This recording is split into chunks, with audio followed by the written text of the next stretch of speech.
vprašanje, se vrniti na evropska sredstva. Zdaj, teh 182 milijonov evrov overcommitmenta še pod gospodom Žerjavom, to je bilo že počrpanih, kot razumem, že dodeljenih sredstev. To so dodeljeni sredstva, dodeljeni projekti, te so zunaj te mase. Znotraj tega pa je problem, da ni dovolj zagotovljenih sredstev v proračunih 14-15 in se ne more podpisati sofinancerskih pogodb. Odločbe so izdane, se pravi, projekti so odobreni, lahko gredo v izvedbo, ker pa ni v ZIPRO-tu, niti v proračunu možnosti, da bi bila osnova za podpis, tudi za tam se ne morejo podpisovati sofinancerske pogodbe in celo vrsta projekta mimo teh 11. Koliko ocenjujete, da je teh nepokritih sredstev iz slovenske udeležbe? Iz slovenske, govorimo zdaj, so dve vprašanje, evropskih je bilo v začetku manjka približno 170 milijonov in je sedaj 90 milijonov pokritih za 90 milijonov evropskih sredstev. Tako, to pomeni, da je pri 85% sofinanciranju pomeni približno 20%, še manj kot 20%, zato ker DDV se obračuna. Se pravi, da gre za relativno mala sredstva znotraj slovenskega proračuna, govorimo nekaj 10 milijonov evrov, ki bi bilo potrebno zagotoviti v integralnem delu proračuna, zato da se izpeljejo ta sredstva. Manjkajo pa, po mojih informacijah, pa tudi prav planirana ta evropska sredstva. Se pravi, da je poleg integralnega dela, ki ga treba zagotoviti iz proračuna, ker tega ni zagotovljenega, in proračunu manjka tudi ta sredstva za črpanje evropskega denarja. Se pravi, manjka načrtovanje? Ni v integralnem delu proračuna. 180 milijonov je bila postavka, ki je enostavno ministrstvo zmanjšalo od tiste, ki jo bi potrebovalo. In prva polovica tega je že zagotovljena sedaj, s tem 14 dni nazaj odločitvijo, za drugo polovico pa še manjka.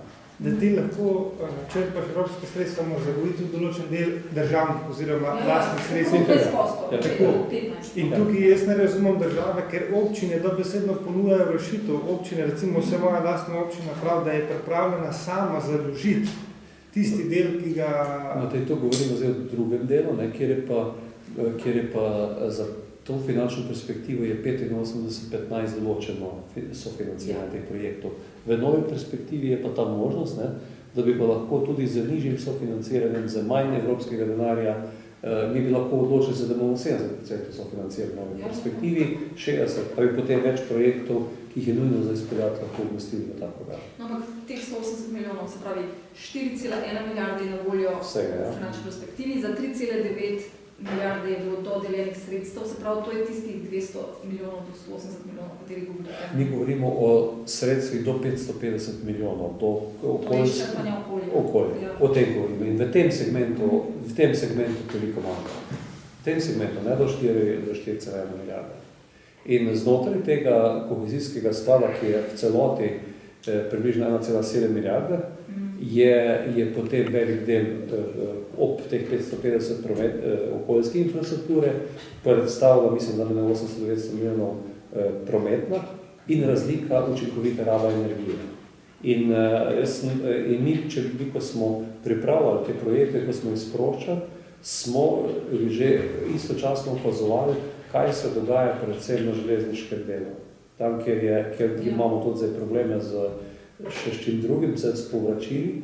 In mi smo ocenjevali, da bodo ti projekti okoljski zelo, zelo dobrodošli, če nam se zadeva zastavi. Ni bilo več zaustavi na železničarskem delu.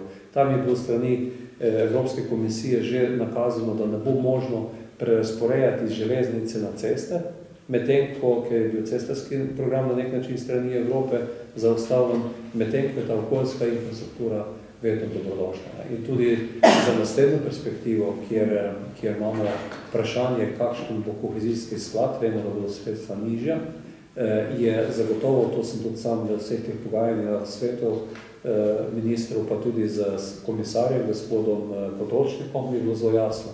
Mi, če se bomo tako odločili, vode, odpadne vode, noben problem. Noben problem poplavna varnost, ki jo imamo tudi še zdaj posebno izključeno. Pri odpadkih je bilo pa zelo jasno, da se več taki ceroji ne bodo mogli izvajati, lahko pa, če bi se odločili, bi šli še v projekt sežigalnice, ker Slovenija ima to tako nizko porabo. Tako da odločitev o tem, kaj bo v naslednji perspektivi, je zdaj v naših rokah. Iz razmišljanj, ki jih pa poznam, na odgovornih sedaj na kmetijsko-okoljskem ministrstvu in tudi v vladi, je pa to, da imajo namen to področje silno skrčiti. In v tem delu je ključni problem, zakaj teh 11 projektov dejansko lahko v prihodnje izvisi, namesto da bi bili prvi projekti, ki bi jih v novi finančni perspektivi ready to go izpeljali. Sam sem prišel na ministrstvo v 6. letu perspektive, v letu 2012, in se ukvarjal s tem, da ni bilo projektov, s katerimi bi lahko ta denar porabili. V enem letu smo pripravili situacijo in imajo zdaj za moje pojme, vse nekaj časa je minister Židan govoril o nekih sladkih problemih, da je preveliko projektov, ampak zdaj s tem, kar počno, zadevo toliko komplicirajo oziroma zaustavljajo, jo mečejo iz dnevnega reda, da lahko na koncu pride celo do tega, da bodo z občine izvajalci s tožbami državo tožili. Povsem ne razumem, zakaj smo mečejo zadeve vam po... Zato, ker je po mojem prepričanju, zato, ker so si snovalci izčrpanja bodoče perspektive zamislili, da bo to bistveno bolj centralistično urejeno, govorijo o nekih velikih nacionalnih projektih, ki ne poznamo še ne vem kje, in po prepričanju očitno tudi ministra Židana, predvsem pa državni sekretarki Jerina, gospe Jerina, je za izgradnjo vodovodnih sistemov in pa kanalizacijskih sistemov v novi perspektivi ne vidijo dosti prostora. Kar je pa slabo, zaradi tega, ker nas vežejo roki do 2017 in bojo številne občine v gromozanskih težavah in tudi država ker bodo mogle občine to infrastrukturo zgraditi, kanalizacijo in vodovode, ne bodo pa imele denarja. In zaradi tega je ta odločitev ministrstva ali pa vodstva ministrstva nerazumna, da grejo v te neke gigantske projekte, medtem ko pa tisto, ker je nujno, zaradi česar bomo plačevali penale kot država, če ne bomo izvedeli, zdaj zmanjšuje. Kriminalni pa to, da poskušajo predstaviti to, da so smernice Evropske unije, ampak kot je gospod Bogovič rekel, to, kako bomo mi ta denar razdelili po posameznih segmentih, je stvar države. Tega okvir, ki se ne omenja, kako je. Kaj pa vam pomeni podatek, da je vlada 450 milijonov še dodatnih pravic porabe odobrila? To, kar je bilo sklep... Vlade, ja. Vlada Republike Slovenije je to je pa že 10. oktober 2012. Ja, o tem govorimo. Ja. O tem govorimo. Mi smo imeli teh 450 do 180 naših. To do 180 naših. To je to. In mi smo takrat videli dejansko to zagato. Večina odločb je bilo podeljenih v letih 2008, 2009, 2010. Ja, na Horuk in po tako imenovani rumeni knjigi. Ne? Se pravi, da veš, da bi v nekem koncu bilo fajn narediti odlagališče ali pa kanalizacijo brez vseh projektov, brez vseh nasnov. In velika večina teh projektov je potem zašlo v slepo ulico, paralelno se je pa od takrat, ker ni nihče tudi takrat ne določil nekih jasnih meril, kdo ima prednost do ne, so bile občine pozvane ti projekti, kateri so zdaj predmet teh 34 občin, 11 skupnih projektov, se pripravljajo skozi vsaka leta, 8, 9, 10. In sam, kaj sem opazil, sem povsem povezal med sabo posamezne nosilce in posamezne projektantske hiše in inženiring hiše. In zdaj strdim, da dokler nisem sam prišel na kmetijsko-okoljsko ministrstvo, okoljske infrastrukture ni vodila politika, ampak so vodili inženiringi in projektanti. Pa uslužbenci na 3. in 4. nivoju. In tam smo potem naredili to, da sem se sam osebno ukvarjal po tekočem traku. Na uro so mi prihajali predstavniki teh projektov in mi predstavljali točno fazo, ki so. Ob meni so pa seveda odgovorni ljudje, ki so dobili jasno navodilo, ne hecimo se več s tem, ne dajmo se norca s teh ljudi, ampak dajmo tistim, ki imajo projekte naprej, možnost, da pridejo do konca.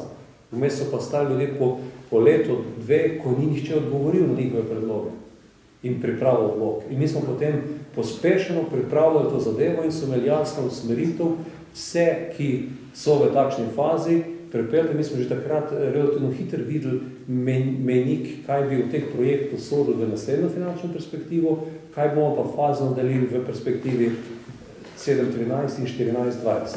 Zdaj prihaja pa do tega, ne, da enostavno nekdo teh nadaljevanke več ne vidi, ker ne zagotavlja teh 400 milijonov, ki bi jih minimalno rabil za te projekte, če bi želel vse procesirati. Verjamem pa, da je med njimi še vedno tam za 150 milijonov evrov takšnih projektov, ki bodo zelo težko prišli do konca. Nekatere pa, če bi bil sam minister še, bi pa enostavno prepovedal, da bi šli do konca, kot je ta Nova Gorica, pa tudi celo Novo mesto. Sam še eno stvar dodati.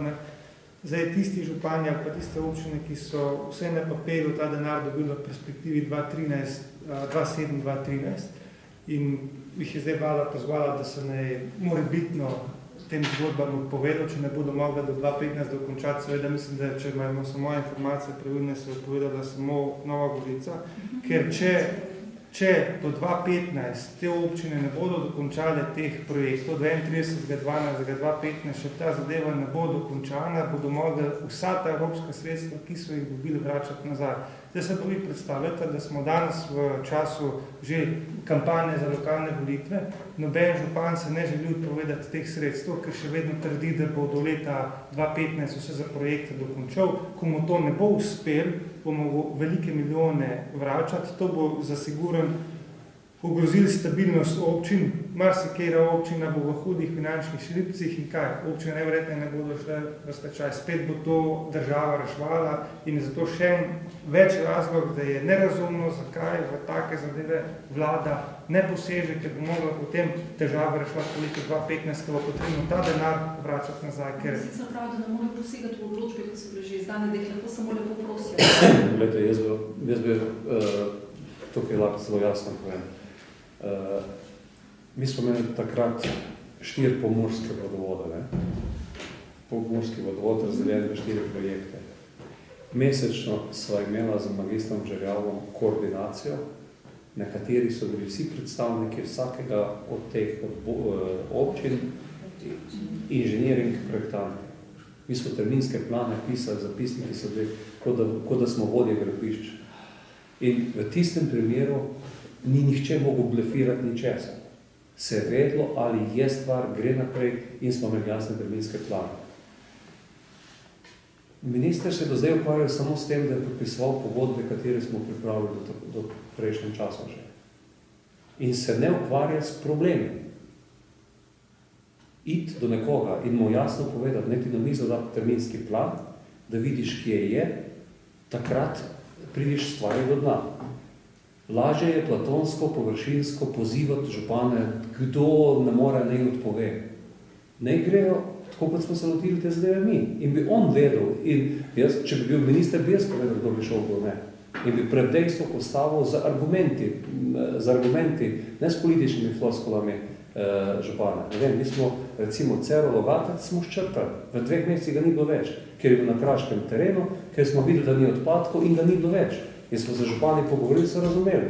Smo jih preusmerili, pojdite vi v Ljubljano, drug ima Novo mesto tam. In podobno smo se ukvarjali od problema do problema. Podobno, ko sem postal okoljski minister, je grozil Neapelj, da Slovenija ne bo imela kam več s smetmi. Mi smo v enem letu iz nič razpoložljivih količin v odlagališčih prišli do 4 milijone ton razpoložljivih količin. Kako? Da smo šli od odlagališča do odlagališča, z župani, z direktorji komunal, z direktorjem ARSA, z vodjo inšpekcij in s njim dal jasno navodilo, naredite mi kot kuharski recept. Kaj je kdo odgovoren, jasen terminski plan in ko nekdo tega ne bo naredil, ne bo več kriv minister, pa župan, pa ne vem, kdo pa tisti, ki bo pač v tej zgodbi naredil napako. V enem letu smo prišli do tega, da danes več tisti, ki so lastniki deponij, ki imajo prostor, ne morejo več slovenskega prostora izsiljevati od 100 do 200 evrov po toni, ker je pač prostora dovolj. Se je pač treba problemov lotiti in se s problemi ukvarjati. In ta država ima ključen problem, da ljudje enostavno bežijo od odgovornosti in ne znajo reči ne. Politike najlažje reče ja, narediti lepo fotko, biti všečen in to početi. Ampak država nam razpada, če ne bomo znali odgovorno se obnašati. In na tem področju gre predvsem za to, odgovornost in pa jasno besedo, ki jo morajo odgovorni, da jih mestnih reče. Se pravi, sredstva v proračunu še niso zagotovljena. Niti za to perspektivo? To je en poudarek, minister lahko naredi večji red, to je drug poudarek, ready to go projektov je dovolj na občinah in naj se prerazporejajo sredstva tudi železniške infrastrukture. Tako, in v naslednji perspektivi zagotovimo manjkajoči del in v tem primeru mi smo imeli zelo jasno zgodbo, da bomo projekte, katere bomo začeli, tudi nekatere delili v dveh perspektivi. Prva faza v tej perspektivi, druga v tej. In imamo, jaz trdim, na leto blizu 1% BDP-ja ready to go projektov do leta 2017-2016. In zakaj to ne počnemo? Ne vem, jaz bi tistega, ki bi ga tožil za to, ker škoduje tej državi. Prav, da ga vedno. On bo prišel pa k nam na odbor, da bo tam povedal. Hvala leto. To bo informativno, Briefing ste dobro dobili. Ker je to kompleksna tema, da je to... En termin za S7, ki smo na začetku maja,